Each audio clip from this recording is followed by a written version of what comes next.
આજે આપણે કેરીની છાલ ઉતારવાની ઝંઝટ વગર તેમજ કોઈપણ પ્રકારના મશીન વગર એટલે કે બ્લેન્ડર કે પછી મિક્સર કે પછી જ્યુસરના ઉપયોગ કર્યા વગર આપણે આજે કેરીનો રસ કાઢીશું. જો આ રીતે રસ કાઢવામાં આવે ને તો તેમાં પોષક તત્વોનો નાશ થતો નથી, તે એવા ને એવા જળવાઈ રહે છે. તો ચાલો ફટાફટ આપણે રસ કાઢવાની શરૂઆત કરીએ. રસ કાઢવા માટે તમે કોઈ પણ કેરી લઈ શકો છો. તો મેં અહીંયા કેસર કેરી લીધેલી છે. તો આપણે છાલ કાઢ્યા વગર રસ કાઢવાનો છે. તો આ કેરીને મેં અહીંયા 2 થી 3 પાણીએ બરાબર ધોઈ લીધેલી છે. હવે અહીંયા આપણે કેરીનો જે ઉપર ડીટિયાનો ભાગ હોય ને, તો એ સૌથી પહેલાં આપણે થોડો એવો છરીની મદદથી આ રીતના દૂર કરી લઈએ. અને હવે આપણે કેરીને સ્લાઇસમાં કન્વર્ટ કરીશું. તો છરી છે એ ગોઠલા સુધી પહોંચે ને બસ ત્યાં સુધી આપણે આ રીતના તેની સ્લાઇસ કરી લેવાની છે. બસ એવી જ રીતે બીજી સાઈડથી પણ કેરીને કટ કરી લેવાની છે. તો ફ્રેન્ડ્સ, અહીંયા બંને સાઈડથી એકદમ સારી રીતે આપણે સ્લાઇસ કરી લીધી છે. હવે આજુબાજુના ભાગમાંથી આપણે તેને કટ કરવાની નથી. જો તમે હાથથી જ આ રીતના છાલ નીકાળશો ને તો તે આસાનીથી દૂર થઈ જશે. તો બસ એક કેરીના તો આપણે આ રીતના સ્લાઇસ કરી લીધી છે. તો બસ તેવી જ રીતના બીજી બધી કેરીના આપણે સ્લાઇસ કરી લઈશું. તો ફ્રેન્ડ્સ, અહીંયા મેં બધી જ કેરીને આ રીતના કટ કરી લીધી છે. કેરીનો રસ કાઢવા માટે મેં અહીંયા એક મોટું વાસણ લીધું છે, એટલે બહાર કેરીનો રસ ઢોળાઈ ના જાય.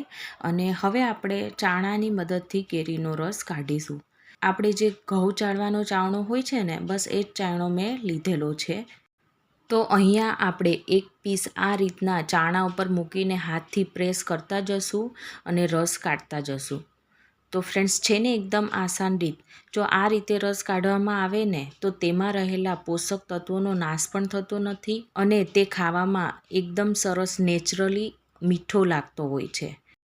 તો અહીંયા મેં એક સ્લાઇસમાંથી પૂરેપૂરો રસ છે એ કાઢી લીધો છે. તો બસ એવી જ રીતના બીજે બધા કેરીનો આપણે રસ કાઢી લેશું. હવે ગોઠલામાંથી પણ આપણે સેમ પ્રોસેસથી આપણે રસ કાઢીશું. તો ફ્રેન્ડ્સ, બસ આ રીતે આપણે પ્રેસ કરતા જશું ને એટલે ઓટોમેટિકલી રસ છે એ નીકળતો જશે. તો છે ને એકદમ આસાન રીત. જો તમે આ રીતે રસ કાઢશો ને તો તમને બિલકુલ રસ કાઢતા ટાઈમ પણ નહીં લાગે. 5 થી 7 મિનિટમાં તો રસ કઢાઈને તૈયાર થઈ જશે. તો આપણે અહીંયા ગોઠલામાંથી પણ પૂરેપૂરો રસ કાઢી લીધો છે. તો બસ આ જ પ્રોસેસથી બીજી બધી કેરીનો રસ પણ આપણે કાઢી લઈશું. તો ફ્રેન્ડ્સ, અહીંયા મેં બધી જ કેરીનો રસ આ રીતના કાઢી લીધેલો છે. તો હવે આપણે ચમચાની મદદથી આ રીતે 5 મિનિટ કન્ટિન્યુ ચલાવતા જઈશું. એટલે જો કોઈ પણ કેરીના એકદમ નાના નાના પીસ પણ રહી ગયા હશે ને તો એ પણ ભાંગીને એક રસ થઈ જશે. 5 મિનિટ બાદ ફ્રેન્ડ્સ, જુઓ અહીંયા રસ છે ને એકદમ સરસ એક રસ થઈ ગયો છે. તો હવે આપણે જે વાસણમાં રસ સર્વ કરવાનો હોય ને તો એ વાસણમાં રસને લઈ લેવાનો. તો અહીંયા હું એક તપેલીમાં આ રીતના બધો જ રસ છે એ લઈ રહી છું. તો એકદમ ઘટ્ટ એવો આ કેસર કેરીનો રસ છે એ તૈયાર થઈ ગયો છે. હવે આ રસને 2 થી 2.5 કલાક માટે ફ્રીજમાં મૂકી દેવાનો. એટલે રસ છે એકદમ સરસ ઠંડો થઈને એકદમ સરસ તૈયાર થઈ જશે અને પછી આપણે સર્વ કરવાનો. તો કોઈ પણ મશીન વગર કે પછી છાલ ઉતારવાની ઝંઝટ વગર આપણે આ કેરીનો રસ આજે બનાવ્યો છે. તો તમે ક્યારે બનાવો છો આવો કેરીનો રસ એ મને કમેન્ટ સેક્શનમાં જરૂરથી કહેજો. અને જો મારી આજની રેસીપી તમને ગમી હોય તો મારી ચેનલને સબસ્ક્રાઈબ, લાઈક અને શેર કરવાનું ના ભૂલતા. તો આપણે ફરીવાર મળીશું એક નવી જ વાનગી સાથે. Thank you for watching.